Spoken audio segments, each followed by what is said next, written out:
하늘에서는 주 외에 누가 내게 있으리요 땅에서는 주 밖에 내가 사모할 이 없나이다. 내 육체와 마음은 쇠약하나 하나님은 내 마음의 반석이시요 영원한 분깃이시라. 나의 반석이시요 내가 사모할 만한 영원한 분깃 되시는 주님, 사순절 셋째 주간 3일을 지내는 동안 은혜 가운데 지내게 하시고 이 저녁 주님 음성 듣고 얼굴 뵙길 사모하며 주님 가까이 나오게 하시니 감사합니다.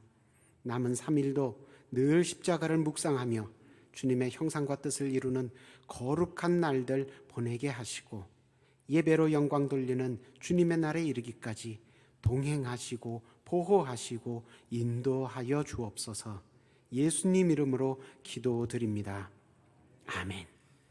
찬송가 425장 함께 찬양하시겠습니다.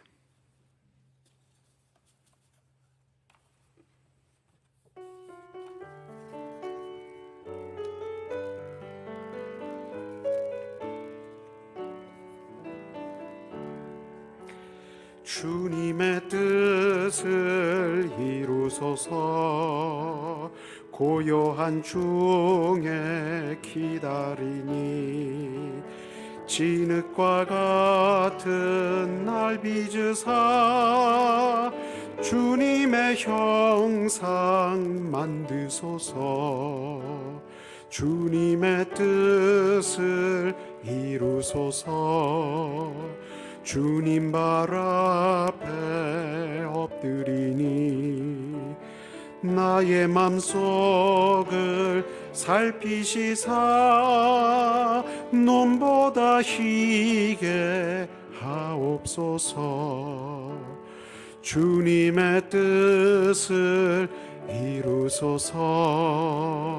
병들어 몸이 피곤할 때 권능의 손을 내게 펴사 강건케 하여 주옵소서. 주님의 뜻을 이루소서. 온전히 나를 주장하사 주님과 함께 동행함을 만민이 알게 하옵소서. 아멘.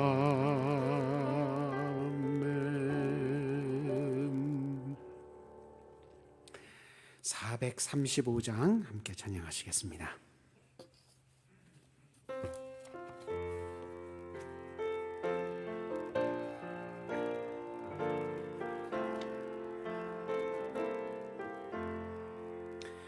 나의 영원하신 기업 생명보다 귀하다. 나의 갈 길 다가도록 나와 동행하소서. 주께로 가까이 주께로 가오니 나의 갈 길 다가도록 나와 동행하소서. 세상 보기 아닐함과 모든 명예 버리고 험한 길을 가는 동안 나와 동행하소서. 주께로 가까이 주께로 가오니 나의 갈 길 다가도록 나와 동행하소서. 어두운 골짝 지나가며 험한 바다 건너서 천국 문에 이르도록 나와 동행하소서. 주께로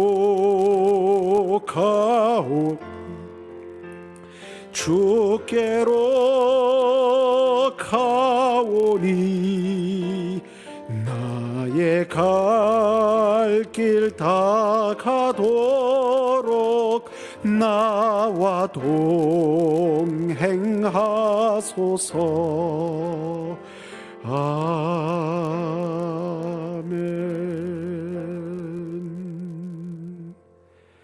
452장 한 장 더 찬양하신 후에 한문숙 권사님 기도하십니다.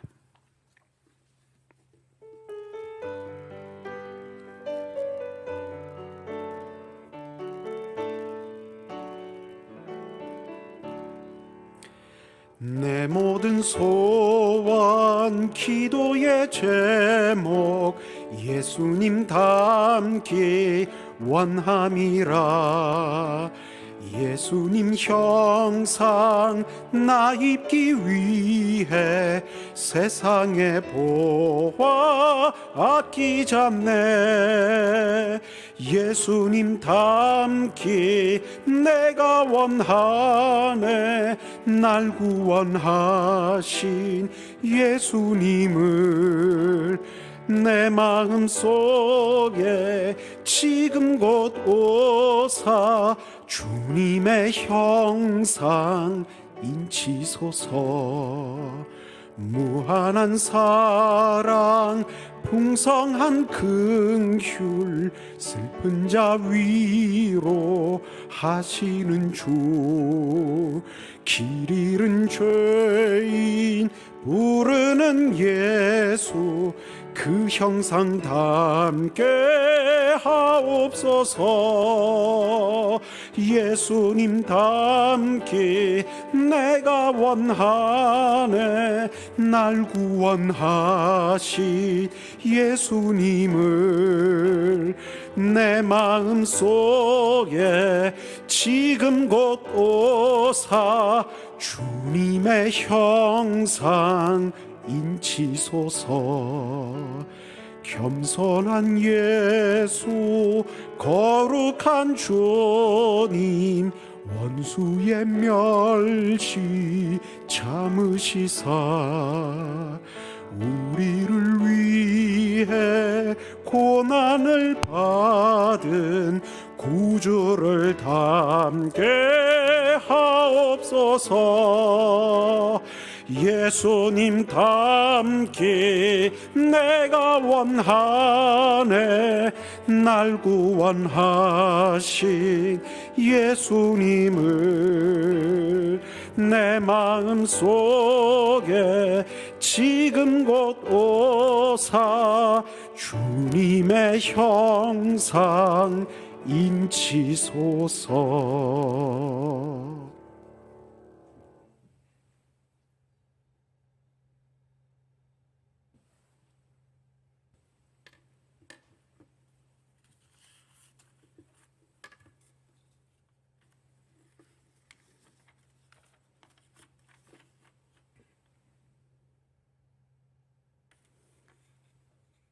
사람이 무엇이기에 주께서 그를 생각하시며 인자가 무엇이기에 주께서 그를 돌보시나이까.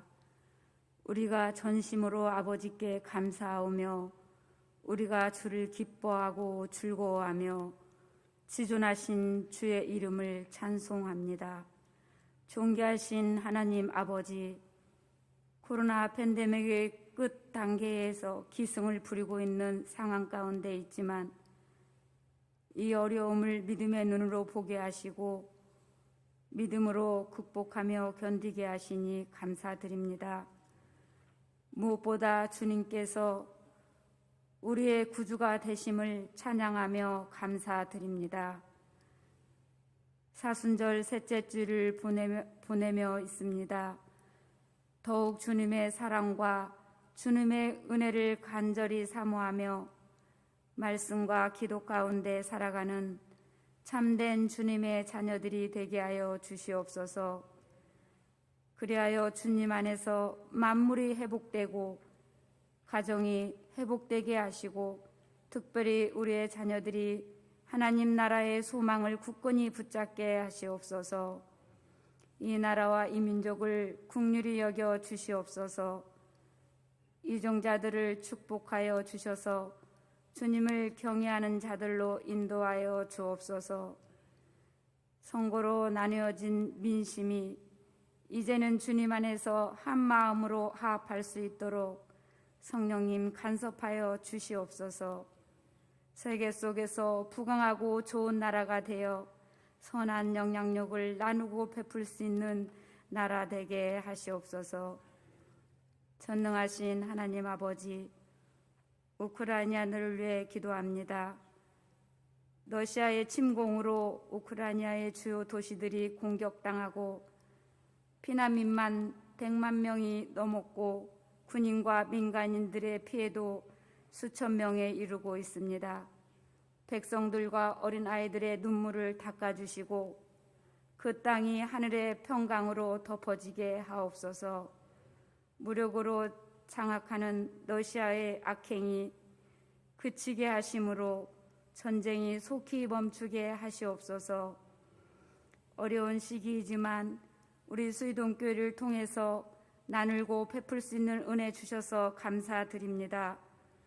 교회와 성도들의 가정을 더욱 축복하셔서 범사가 형통하며 기도하고 주 안에서 항상 기뻐하기를 원합니다. 이의식 담임 목사님을 위해 기도합니다. 늘 성령의 기름 부으심과 충만하심 안에서 담대하게 주님의 뜻을 이루게 하시고 시간 새벽마다 간구하시는 기도에 지혜와 계시의 영으로 함께하여 주셔서 응답의 귀한 열매로 수의동교회를 이끌어가게 하시옵소서. 가정과 자녀들 위에도 평안의 축복이 가득하게 하옵소서. 아름다운 동역을 하시는 우리 부교육자님들에게도 맡겨진 모든 사역마다 풍성한 열매 맺게 하시옵소서. 이 시간 말씀을 전하시는 김장선 목사님, 성령의 권능으로 인도하여 주옵소서.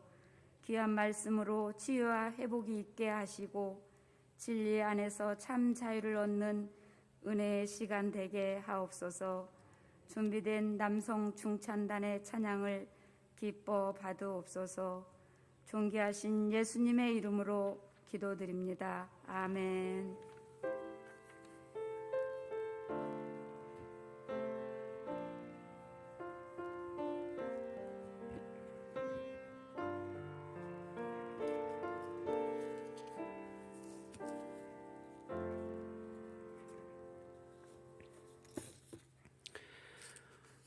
오늘 우리에게 주시는 하나님 말씀은 요한복음 6장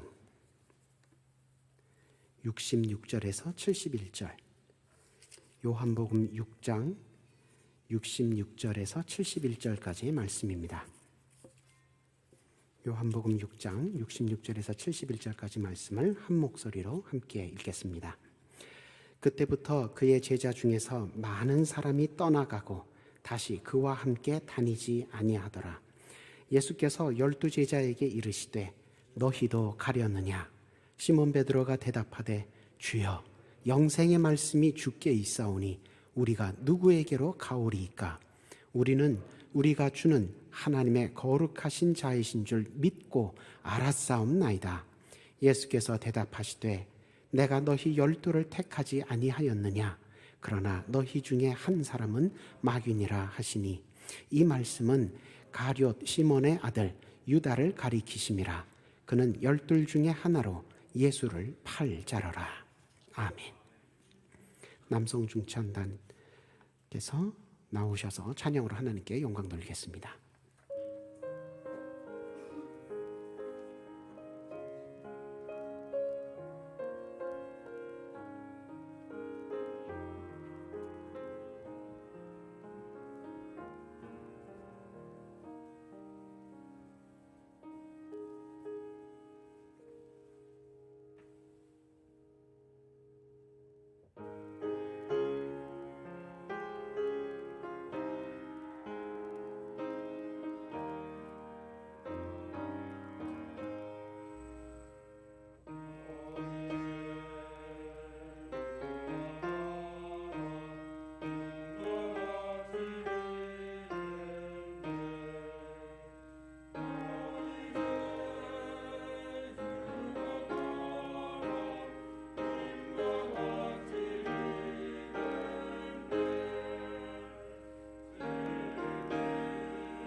은혜로운 찬양과 기도 덕분에 우리의 마음이 하나님 앞에 더 가까이 나아가게 된 줄로 믿습니다.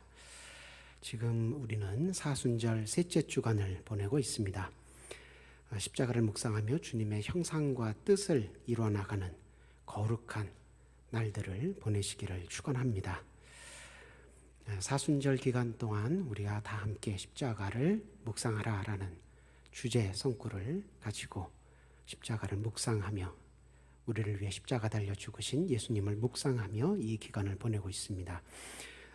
사순절 기간뿐만이 아니라 사실은 우리가 1년 내내 모든 절기 기간 동안 묵상하고 주인공 삼아서 신앙생활 해야 되는 분은 당연히 예수님이십니다.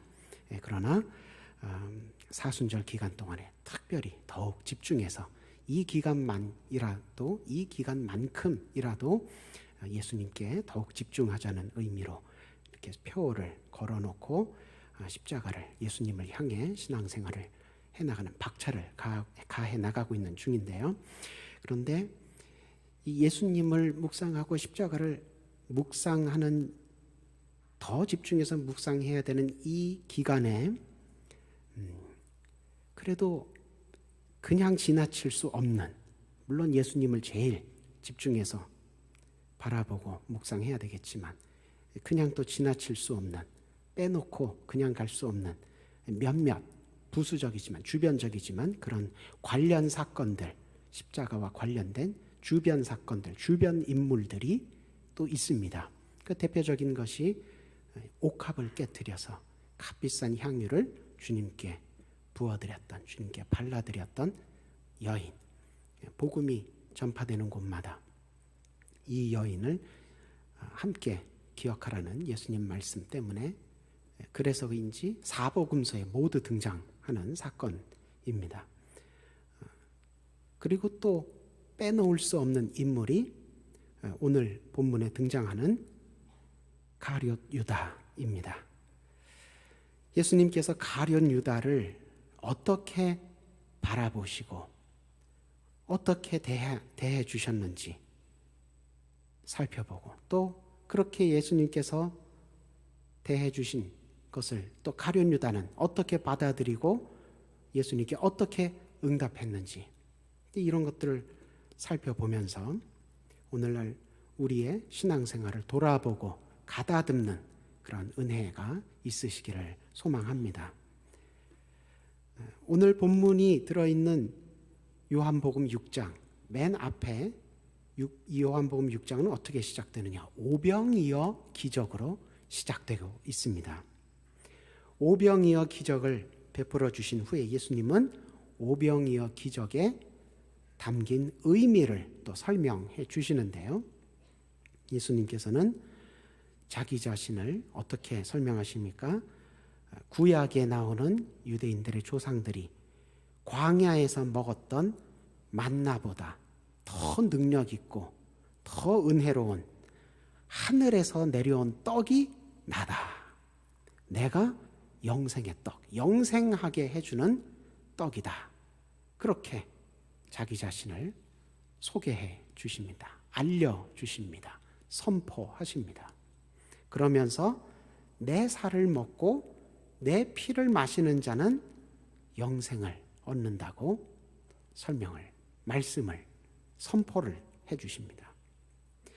이 요한복음에서는 예수님께서 마지막 6월절 저녁을 드실 때 성만찬을 제정하시는 장면이 따로 기록되어 있지 않습니다. 6월절 만찬을 제자들과 함께 드시기는 드시는데 다른 공관복음서와 달리 마태, 마가, 누가복음에서는 예수님께서 그때 성만찬을 제정하시면서 내 살을 먹고 내 피를 마시라 이 말씀을 그때 해주시는데 요한복음에서는 6월절 저녁 식사를 함께 드시기는 하지만 성만찬을 따로 제정하신 기록은 나오지는 않습니다. 대신 요한복음에는 어떤 사건이 기록됩니까? 세족식 사건이 기록이 됩니다. 다른 공관복음서에서는 또 세족식 얘기는 안 나와요. 요한복음에서만 세족식이 나옵니다. 그럼 예수님께서 과연 6월절 마지막 저녁 드실 때 내 살을 먹고 내 피를 마시라 그렇게 가르쳐 주지 않으셨을까? 가르쳐 주셨겠지요. 그러나 요한이 볼 때는, 요한이 기억할 때는 오병이어 기적을 베푸시고 나서 그렇게 설명해 주실 때 그게 더 아주 요한이 듣기에는 기억에 더 강렬하고 선명하게 그 설명이 와닿았던 것 같습니다. 그래서 요한은 그 설명을 오병이어 기적 직후에 해주신 설명으로 기록을 남겼습니다. 그게 더 요한한테는 은혜가 됐다는 거죠. 그런데 다른 사람들은 또 그 오병이어 기적을 함께 체험하고 예수님 설명을 함께 들었던 다른 그때 같이 있었던 다른 사람들은 요한과는 좀 받아들이는 게 달랐던 것 같습니다. 요한은 그것을 은혜롭게 아주 인상 깊게 받아들였는데 6장 이 앞부분 오늘 우리 본문 첫 표현이 그것입니다. 오병이어 설명을 듣고 나서 내가 만나보다 더 큰 하늘에서 온 떡이다. 내 살을 먹고 내 피를 마시면 영생하게 된다. 이렇게 예수님께서 설명을 해주시니까 많은 예수님을 따라다니던 많은 제자들이 그 설명을 듣고는 더 이상 예수님을 따르지 않았다. 예수님을 떠나갔다. 그렇게 요한이 기록하고 있습니다. 그러니까 아마 이 떠나간 사람들은 대부분 예수님이 누구신지 그건 정확하게 깊이 있게 잘 이해하지 못하고 잘 믿지 못했던 사람들인 것 같아요. 그러니까 예수님께서 아주 분명하게 자, 오병이어의 기적 봤지? 우리 조상들이 구약의 조상들이 광야 때 먹었던 것처럼 너희도 먹었지? 그런데 사실은 이것은 더 큰 구원, 출애굽의 구원보다 더 큰, 더 완성된 구원을 의미하는 것이다. 그렇게 자기 자신에 대해서 설명을 하시니까 많은 사람들이 야, 무슨 소리냐? 무슨 소리냐? 모세보다 만나보다 자기가 더 크다고 얘기하더니 야, 나는 못 믿겠다. 또 어떤 사람들은 아니 지금 우리를 괴롭히는 침략자 로마 군대를 물리치고 우리한테 다윗 왕국의 회복을 보여주셔야 하는 분이 이 뭐 떡 나눠주고 물고기 나눠주고 자기가 또 무슨 떡이라고 그러고 이게 무슨 떡 같은 소리냐? 예? 지금 칼을 뽑아 들고 로마를 향해서 나아가야 될 판에 내가 생각한 그 메시아가 아니다. 그렇게 생각했던 것 같습니다. 그러니까 유대교에 마음이 묶여있던 사람들, 또 사회 정치적인 분야에 관심이 쏠렸던 사람들, 이런 사람들이 우수수 다 빠져나가고 나니까 12만 남은 것 같아요. 그러니까 예수님도 참 하나님이시지만 참 사람이시죠. 그러니까 예수님도 사람이신지라 그렇게 많은 제자들이 우수수 다 떠나가는 걸 보고 좀 마음에 실망감, 허탈감 이런 게 좀 느껴지셨던 것 같습니다. 그래서 그 남아있는 12제자에게 뭐라고 물어보십니까? 너희도 나를 떠나려 하느냐? 그렇게 물으시는데 이 요한복음에서 처음으로 12이라는 표현이 나오는 데가 바로 이 부분입니다. 그러니까 우리가 흔히 예수님 제자는 12제자, 12사도 이렇게 흔히 얘기하는데 요한복음에서는 1장, 2장, 3장, 4장, 5장까지 그런 표현이 안 나오다가 여기서 처음 그 12를 향해서 너희도 나를 떠나려느냐? 그렇게 물어보셨다고 요한이 기록을 합니다. 이때 베드로가 이 남아있는 12를 대표해서 아주 예수님께서 든든하게 느끼실 만한 신앙 고백을 합니다. 뭐라고? 68절, 69절에 뭐라고 얘기합니까? 주여, 영생의 말씀이 주께 있사오니 당신께 있사오니 우리가 누구에게로 가오리까? 우리가 주는 당신은 하나님의 거룩하신 자인 줄 믿고 알고 있습니다. 아유, 예수님이 얼마나 든든하게 느껴지셨을까요? 그죠? 그러면 그렇지. 역시 12사도는 12제자는 다르긴 다르구나. 이렇게 생각이 들만합니다. 특히 베드로, 역시 수제자는 수제자구나. 그런 생각이 들만합니다. 야, 이 대답 들으셨을 때 예수님께서 정말 흡족해 하시고 기뻐하셨겠구나. 나도 기회가 되면 예수님께서 그렇게 물어보실 때 나도 베드로처럼 이렇게 아주 훈훈하게 그렇게 믿음으로 대답해야겠다. 주님께서 물어보실 때 내가 어떻게 대답해야 할지 준비하고 있어야 됩니다.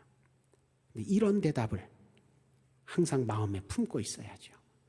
영생의 말씀이 주님께 있습니다. 내가 누구를 주님이라고 또 부르면서 다른 데로 가겠습니까?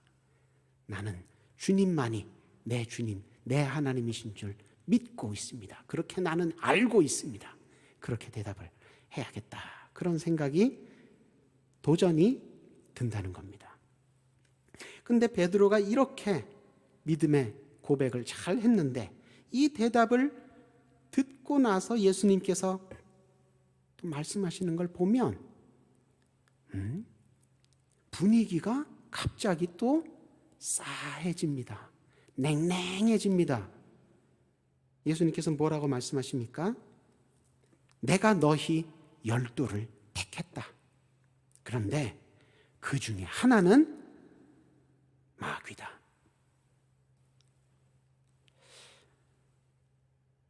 이게 무슨 말씀이실까요? 이게 무슨 뜻일까요? 요한은 이 부분을 기록할 때 이 12 중에 하나 섞여 있는 마귀가 누군지 다른 독자들이 읽을 때 오해하지 않도록 아주 분명하게 설명을 붙여놓습니다. 이는 가룟 유다를 가리킴이라. 그러니까 가룟 유다가 마귀였다는 거예요. 근데 요한복음에서 가룟 유다가 처음 그 이름이 등장하는 게 이 부분입니다. 그러니까 가룟 유다가 처음으로 요한복음에 연극으로 치면 무대에 처음으로 등장하는 장면이 이 장면인데 처음 등장할 때부터 마귀 이렇게 이름표 붙이고 나왔다는 거예요. 가룟 유다가 왜 마귀냐? 그는 예수님을 팔아넘길 사람이다.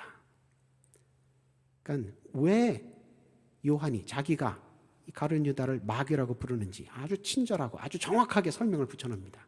예수님을 배신한, 배반하고 팔아넘긴 사람이 요 사람입니다. 콕 집어서 그렇게 표현을 합니다. 오늘 본문 이 66절에서 71절까지를 보시면 요한이 12 중에 하나, 12 중에 하나, 12이라는 이 표현을 3번이나 반복을 하고 있는데요. 이 말은 예수님께서 12명을 택하셨다. 그 숫자가 중요하다기보다는 예수님께서 그 12를 택하실 때 마귀라고 요한이 그렇게 미워한 그 가룟 유다, 그 사람도 거기에 포함되어 있었다. 이걸 강조하는 겁니다. 예수님이 잘못 선택하신 걸까요? 예수님이 가룟 유다가 무슨 짓을 나중에 저지를지 정말 몰라서 가룟 유다를 선택하신 걸까요? 왜 3번이나 그렇게 가룟 유다가 그 12 중에 있었다고, 예수님이 선택한 사람이었다고 왜 이렇게 강조를 하는 걸까요?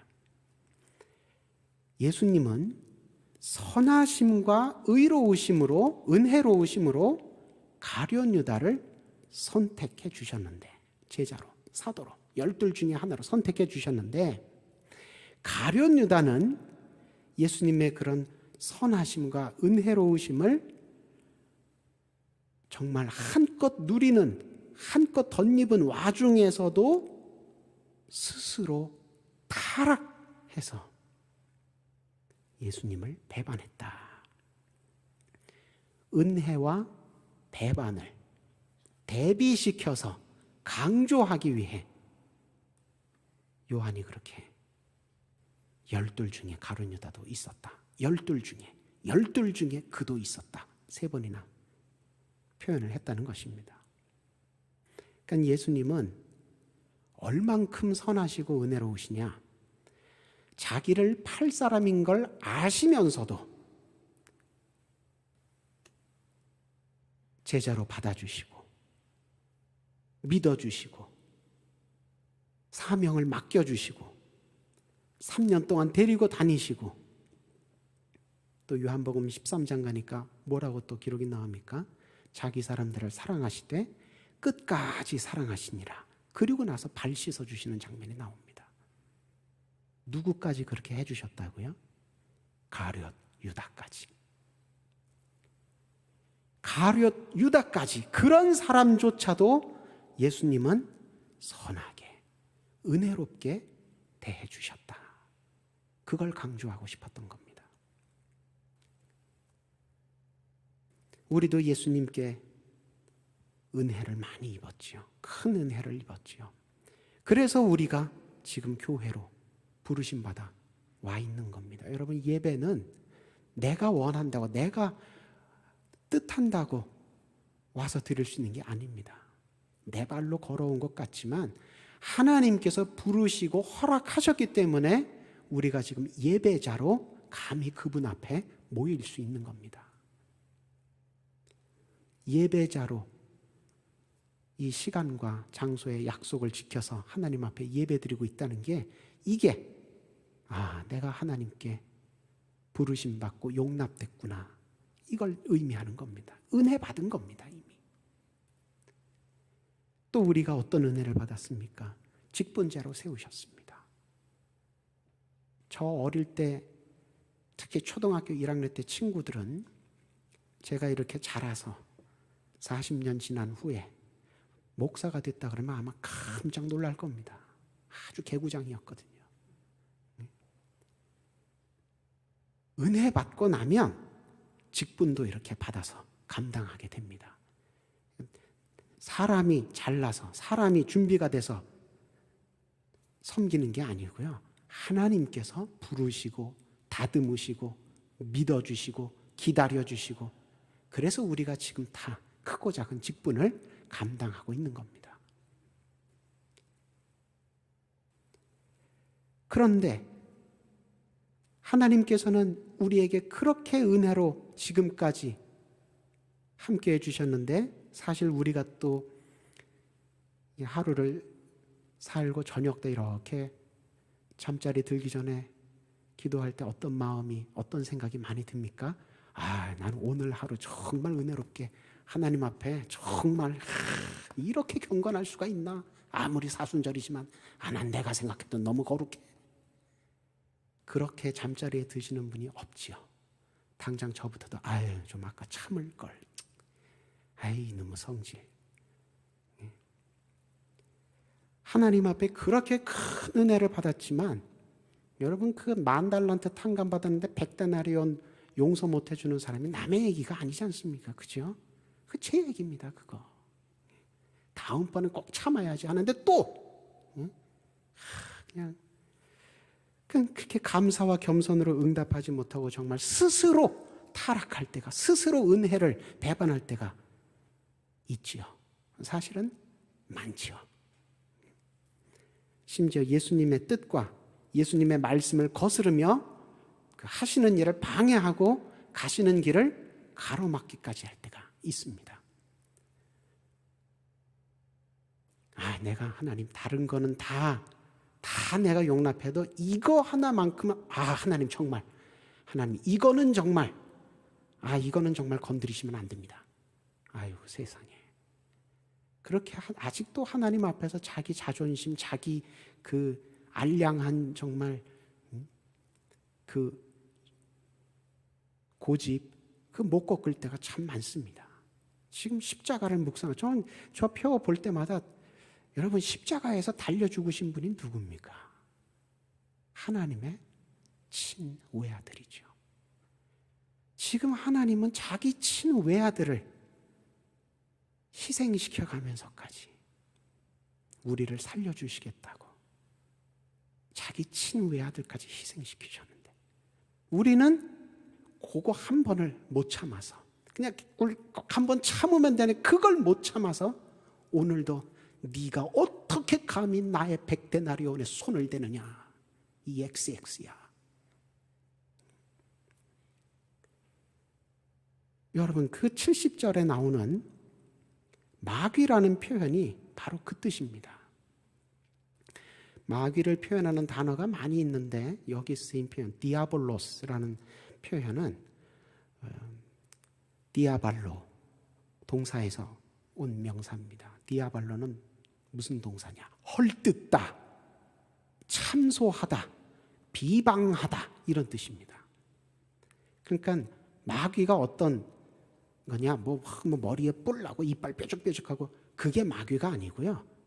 마귀는 디아볼로스. 주님께서 사랑하라 말씀하실 때 아이고 어떻게 사랑합니까? 주님께서 용서하라 말씀하실 때 아이고 어떻게 용서합니까? 그렇게 그냥 주님 말씀마다 그냥 못한다고, 그럴 필요 없다고, 그거 어떻게 그렇게 하냐고, 그냥. 이게 디아볼로스예요, 이게. 그러니까 가룟 유다는 단순히 개인 차원에서 예수님을 배신한 게 아니고요, 그리스도의 구원 사역에 대해서 역행한 겁니다. 대적한 겁니다. 예수님께서 나는 십자가 지고 모든 인류의 죄와 사망의 그 권세로부터 모든 인류에게서 그 죄와 사망의 권세를 깨뜨리고 그들을 건져내야겠다. 근데 가룟 유다는 그거 가지고 되겠냐고, 그게 무슨 메시아냐고, 에이, 은 30냥짜리 인물을 내가 따라다녔구만.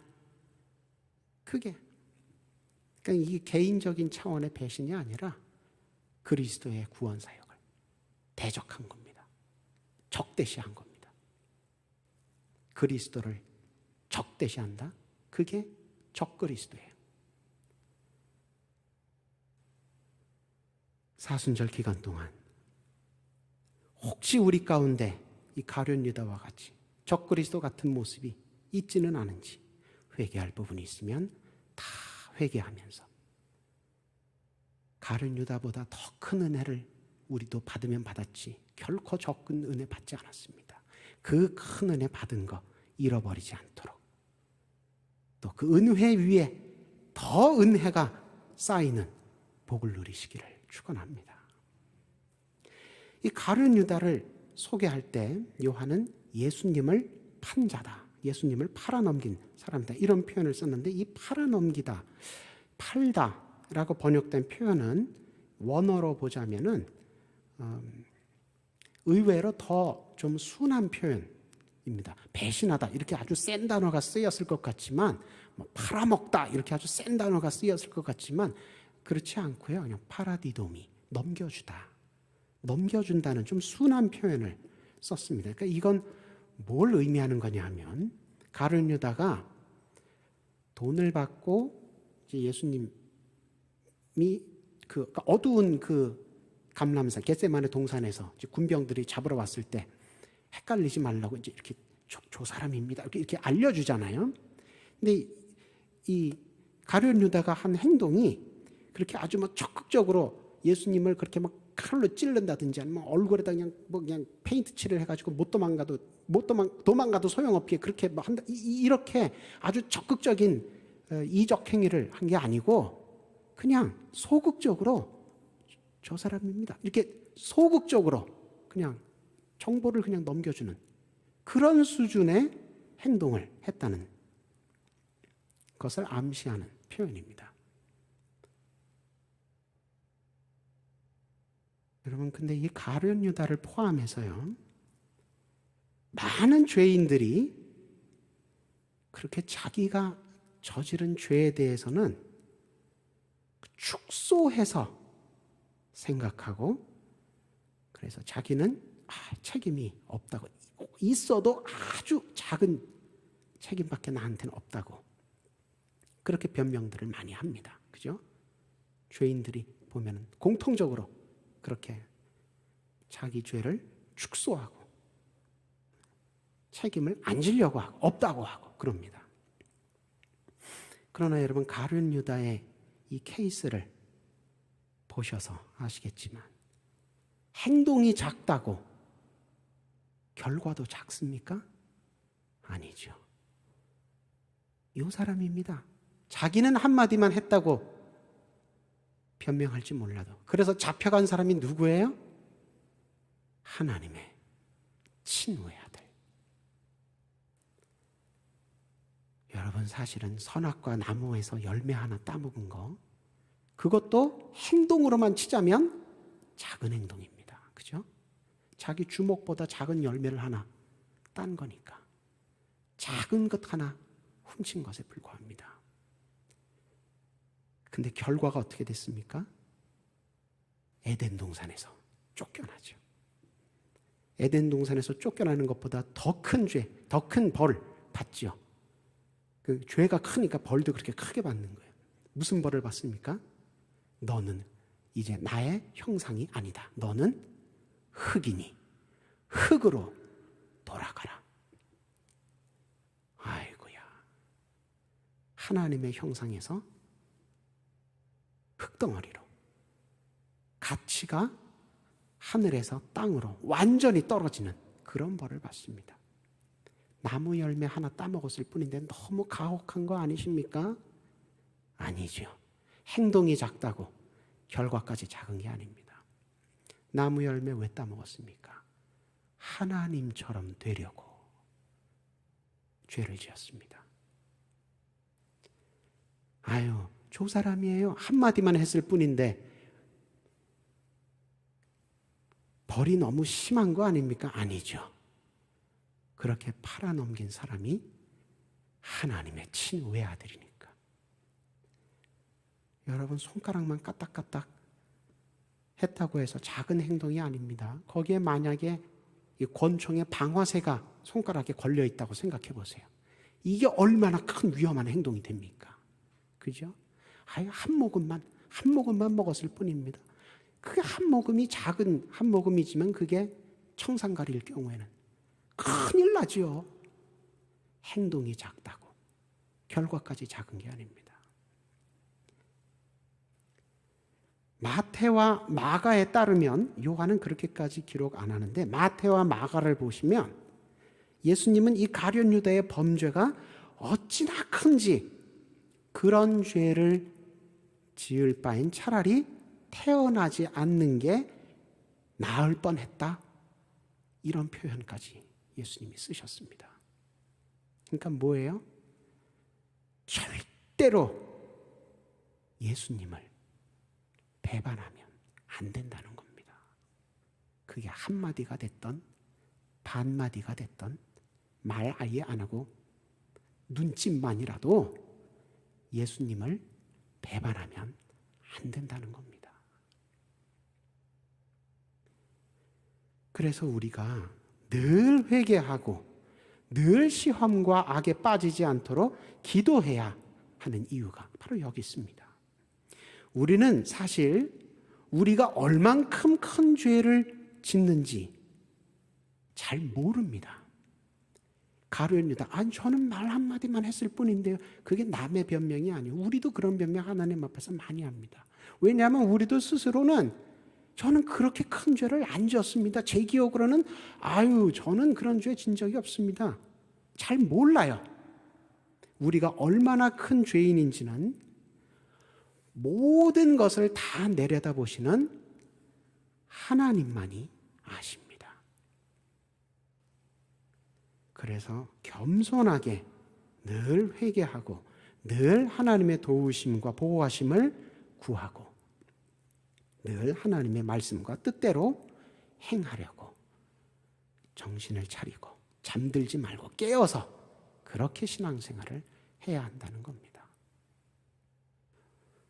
정신 차리지 않으면 뻔히 보면서도 죄를 짓게 됩니다. 그 빗길에 운전하는 거하고 똑같아요. 제가 작년 여름에 그랬습니다. 저는 분명히 브레이크 잡았어요. 빗길이라 차가 슬슬슬슬슬슬 계속 가더라고요. 왜라? 브레이크를 더 밟았는데도 그래도 슬슬슬슬 가요. 빗길이라 미끄러지는 거예요. 그래서 결국 어떻게 됐습니까? 앞에 차 엉덩이를 제가 코로 이렇게 들이받았어요. 뭐 찌그러지거나 뭐 이런 정도는 아니지만 하여튼 접촉사고를 냈어요. 이렇게 내려서 미안하다고 그러면서 확인해 보니까 아이쿠야 외제차네. 그러니까 여러분 행동이 작다고 결과까지 작은 게 아닙니다.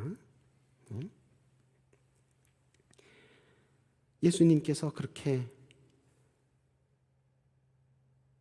가룟 유다에게 회개할 기회를 많이 주셨는데도 그런데 다들 주님 저는 아니지요. 저는 아니지요. 그 아무리 그렇게 힘줘서 변명해도 그게 변명이 통하지 않습니다. 그럴 때는 인간적으로 그렇게 자꾸 아니라고 변명할 게 아니라 주님께서 회개하라는 말씀을 들려주시면 빨리 회개를 해야 돼요. 이게 주님이 나에게 내가 생각하기엔 이게 큰 죄가 아닌 것 같아도 주님이 회개를 원하시는구나. 그 회개하고 싶은 마음에 그런 감동이 오면 빨리 회개해야 돼요. 그렇게 늘 주님께 나의 그 신앙생활의 방향을 정밀하고 정확하게 맞추면서 살아야 합니다. 그게 신앙생활이에요. 사순절 기간 동안에 그렇게 신앙생활하는 저와 여러분 되시기를 축원합니다. 이 가룟 유다라는 이름에서 이 가룟이라는 이름은 이 여호수아 15장 25절에 나오는 지명입니다. 거기서는 구약 시대 발음으로는 그리옷이라고 하는 지명입니다. 이 남부 유다 지방 헤브론 산지에 있는 작은 한 동네입니다. 그리고 이 가룟 유다라는 이름 자체에서도 암시가 되듯이 이 가룟 유다는 유다 지파 출신입니다. 예수님은 어느 지파 출신이시죠? 예수님도 유다 지파 출신이에요. 그러니까 유다 지파 출신은 거기서 그리스도도 나오고, 그죠? 그리고 그 같은 지파에서 가룟 유다, 적그리스도도 나왔습니다. 그죠? 그러니까 이게 뭘 의미하는 겁니까? 출신, 혈통, 이게 신앙과 구원을 보장하지 못한다. 그걸 의미하는 겁니다. 오늘날도 보면 이 크리스천들 가운데 자기가 아주 큰 교회 다닌다. 자기가 아주 우리나라에서 제일 오래된 교회 다닌다. 자기가 아주 우리나라에서 이름만 대면 다 아는 그런 유명한 교회 다닌다. 그런데 자기 집안이 자기만이 아니라 자기 집안이 아주 그 교회 그렇게 아주 몇 대째 모태신앙으로 아주 그렇게 섬기는 기독교 골수 기독교 집안이다. 이런 거 자랑하는 크리스천들 종종 있습니다. 그죠? 그런데 그게 신앙과 구원의 보장이 안 된다는 겁니다. 그런 거 자랑하는 사람 치고 실제로 신앙생활 잘하는 사람 드뭅니다. 그런 외형적인 그런 부분에 너무 자랑스럽게 생각하고 너무 그거 의지하고 이러면 안 돼요. 그게 허영이고 그게 방심하는 겁니다. 그러면 어떻게 됩니까? 모래 위에 지은 집까지 파도가 칠 때 견뎌내지 못하고 와르르 무너져 내립니다. 예수님께서 반석 위에 지은 집은 어떤 사람이라고 가르치셨죠? 내 말을 듣고 그대로 준행하는 자. 큰 교회 다니는 사람, 집안이 몇 대째, 목사 집안, 장로 집안 아니고 내 말을 듣고 준행하는 자. 그렇게 신앙생활하는 게 반석 위에 집을 짓는 것이다. 그렇게 말씀하셨어요. 가룟 유다, 예수님하고 같은 지파 출신이지만 예수님을 대적하는 적그리스도가 됐습니다. 그래서 이 사건을 기록한 요한은 시대와 지역을 뛰어넘어서 오늘 본문을 읽는 모든 크리스천들에게 이런 질문을 던지고 있습니다. 지금 당신이 의지하고 있는 건 무엇입니까? 지금 당신이 자랑하고 있는 건 무엇입니까? 출신입니까? 경력입니까? 지위입니까? 재능입니까? 그렇다면 당신은 예수님과 같은 지파 출신으로 3년 동안을 함께하며 직접 배웠고 12제자 가운데 하나로 택함 받았으며 돈꾀를 맡아 관리했던 가룟 유다와 비교해 볼 때 어떤 면에서 다르십니까? 어떤 면에서 신앙생활 더 잘하고 있다고 할 수 있습니까? 요한이 우리에게 가룟 유다의 기록을 통해서 던지는 질문이 그것입니다. 가룟 유다는 나중에 자기가 지은 죄를 크게 뉘우치고 그런데 하나님 앞에 신앙적으로 회개하지는 않은 것 같아요. 그냥 뉘우치고 자기 잘못을 괴로워하고 자기 잘못 때문에 자기를 자학하면서 자살을 선택하게 됩니다. 그리고 나서 이제 초대교회는 가룟 유다가 이제 죽고 없어졌으니까 12에서 11으로 이제 숫자가 줄었잖아요. 그래서 그 자리를 다시 메꾸기 위해서 한 사람을 사도로 다시 뽑아서 12를 채웁니다. 누가 뽑혔습니까? 마띠아라는 사람이 뽑혔습니다. 그러니까 법적으로는 형식적으로는 마띠아가 12번째 사도인데 사도행전 읽어보신 분들 다 아시겠지만 실제로는 그 12번째 자리를 감당한 사람이 누굽니까? 사도 바울이지요. 많은 신학자들이 그렇게 평가를 합니다. 법적으로는 마띠아가 12번째 사도지만 실질적으로는 바울이 12번째 사도 역할을 했다. 그런데요, 만약에 가룟 유다가 그냥 인간적으로 괴로워하고 자학해서 끝낸 게 아니라 베드로처럼 회개를 했다면 그러면 아마도 바울이 아니라 가룟 유다가 바울처럼 쓰임 받았을 것이다. 또 그렇게 상상하는 신학자들이 있습니다. 왜냐하면 이 죄의 크기로 치면 사실은 가룟 유다 죄 있죠. 예수님을 배신했으니까. 그런데 베드로라고 그런 죄가 없습니까? 베드로는 무려 3번이나 예수님을 부인했습니다. 그죠? 3번째는 어떻게 부인했습니까? 저주하여 가로되 나는 아니라. 저주까지 했어요. 자, 또 바울은 어떻습니까? 바울은 손에 자기가 직접 피를 묻혔습니다. 그 체포하고 예수도당들을 체포하고 투옥하고 돌로 쳐서 죽이는 일에 적극 가담하고. 그러니까 가룟 유다나 베드로나 바울이나 죄로 치자면 다 죄의 괴수들이에요. 바울만 죄의 괴수가 아니라 다 그렇습니다. 그러니까 특별히 가룟 유다만 회개할 자격이 없다, 구원받을 자격이 없다, 사명 감당 다시 할 자격이 없다, 그렇게 배제시킬 이유가 없지요. 다 똑같습니다. 근데 주님은 어떻게 하셨죠? 베드로를, 바울을 인내하시고 기다리시고 고쳐서 쓰셨습니다. 그러니까 가룟 유다도 회개했다면 주님은 분명히 가룟 유다에게도 다시 한번 은혜를 베푸셨을 것이다. 신학자들이 그렇게 말합니다. 가룟 유다에게만이 아닙니다. 오늘날도 마찬가지입니다. 지금도 예수님이 그리스도이심을 마음으로 의심하고 마음에 의심이 되니까 결국은 그 중심이 흔들리고 그게 얼마나 위험한지도 잘 모른 채 함부로 그냥 한눈 팔고 다니는 그런 오늘날의 가룟 유다들이 교회 안팎에 많이 있습니다. 오늘날도 많이 있어요. 그러나 그럼에도 불구하고 교회가 무너지지 않고 복음이 막히지 않고 계속 퍼져나가는 이유는 무엇입니까? 현대교회가 가룟유다보다 열둘보다 초대교회보다 더 훌륭해서일까요? 아니죠. 베드로를, 바울을 인내하시며 기다리시고 고쳐 쓰셨던 그 주님께서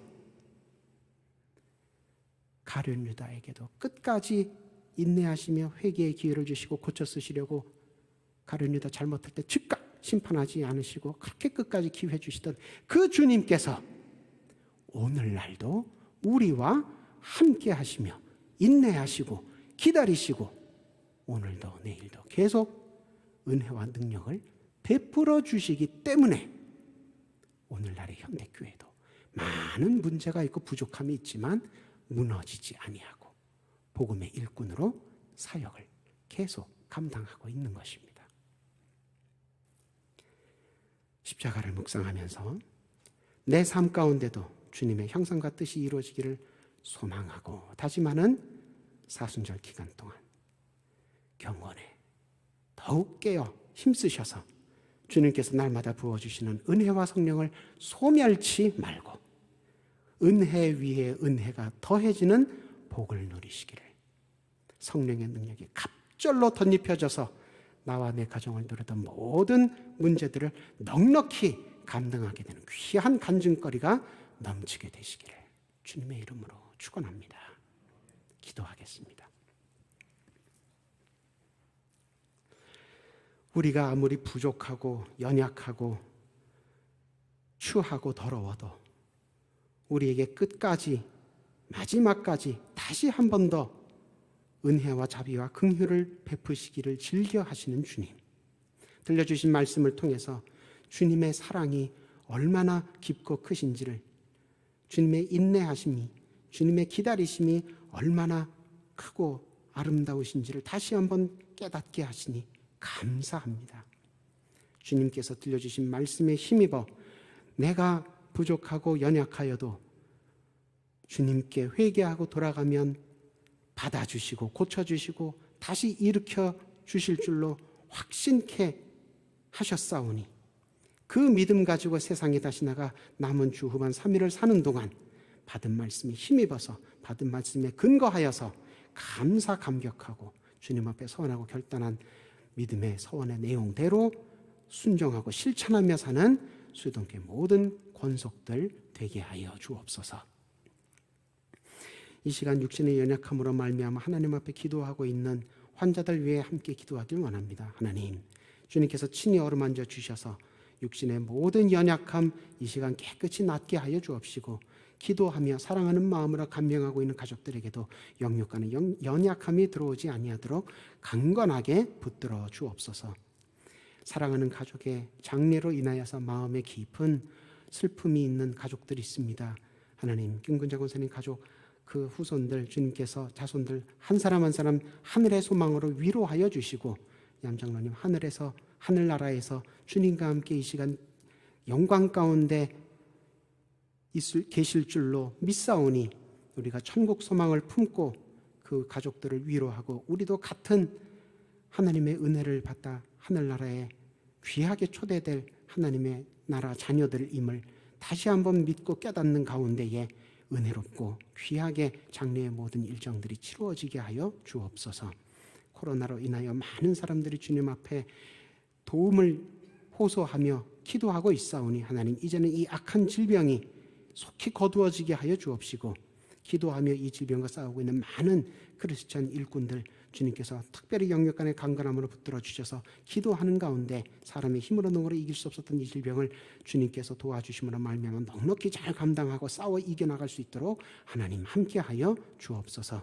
코로나로 인하여 사회가 위축되고 교회가 어수선할 때에 하나님, 신천지와 같은 사이비 이단들이 더욱 횡행하고 있사오니 하나님, 악한 자들을 주님께서 제어하여 주셔서 저들이 교회를 만지지도 못하게 하여 주옵시고 가까이 오지도 못하게 하여 주옵소서. 김정옥, 김국기, 최춘길 선교사님 오늘도 기억하고 중보하며 기도합니다. 하나님, 이분들의 생사 여부를 우리가 알 수는 없사오나 하나님, 그러나 주님께서 이분들을 강권적으로 붙들어 주시고 역사하여 주셔서 어디 있든지 무슨 상황이 있든지 누구를 만나든지 그리스도께서 세우신 귀한 일꾼답게 그 모든 선교의 여정들을 힘써 달려 경주하며 주님 앞에 잘하였다 착하고 충성된 종아 칭찬 듣는 선교사님들 모두 되게 하여 주옵소서. 미얀마와 우크라이나에서 불의한 군대에 의해서 희생자들이 계속 나오고 있습니다. 하나님, 강권적으로 개입하여 주셔서 그 땅 가운데 복음으로 인한 평화가 뿌리내리게 하여 주옵시고, 사람이 다스릴 수 없었던 미움과 불의와 상처와 죽음의 슬픔들이 하나님 복음으로 말미암아 치유되고 회복되는 귀한 역사가 있게 하여 주옵소서. 마음에 서원한 기도의 제목들이 있어서 물질과 함께 심습니다. 502번째, 984번째, 380번째, 977에서 79번째, 180번째 예물 주님 앞에 기도하며 드리오니 이 물질이 쓰이는 곳마다 하나님 나라가 크고 아름답게 세워지게 하여 주옵시고, 서원한 모든 기도의 제목들이 아름답게 응답으로 채워지게 하여 주옵소서. 주 3일 동안 기도하며 하나님 앞에 나아갑니다. 3일간 은혜로 붙들어 주옵소서. 예수님 이름으로 기도드립니다. 아멘. 교회에서 알리는 소식은 주보와 홈페이지를 통해 참고하시며 기도하시며 협조해 주시기를 바라고, 고 염정성 장로님 발인 예배는 25일 금요일 3시에 의정부 을지병원에서 있습니다. 그래서 교회에서는 1시 40분에 좀 시간을 앞당겨서 1시 40분에 교회에서 출발하도록 하겠습니다. 축도로 예배 마치겠습니다. 주 예수 그리스도의 은혜와 하나님 아버지의 사랑과 성령님의 친밀하심이 말씀에 힘입어 내 안에 적그리스도의 모습이 아니라 그리스도를 꼭 닮은 모습이 풍성해지기를 소망하며 간구하는 수의동교회 모든 성도들과 그 가정에 늘 함께 하시길 간절히 축원하옵나이다. 아멘.